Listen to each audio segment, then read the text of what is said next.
ఏ తెల్లని పాలధారలల్ల పల్లె తెల్లారుతుంటదిరా. గుళ్ళోని గంటలు కాడెట్ల మెడలోన జంటగా మోగుతూ ఉంటాయిరా.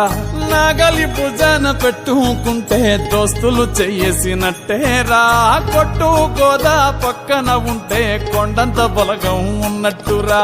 చల్లగాలి మోసుకొచ్చెరా సేను శిలకల ముచ్చట్లు. దారి పొడుగు చెట్ల కొమ్మలా రాలుతున్న పూల సప్పట్లు. గట్టి మోపులు కాల్వ గట్టులు చెమట సుక్కల్లో తడిసిన ఈ మట్టి గంధాల ఊరు పల్లెటూరు దీని తీరే అమ్మ తీరు. రంగులోన దాసి పెట్టి కొడుకుకిచ్చే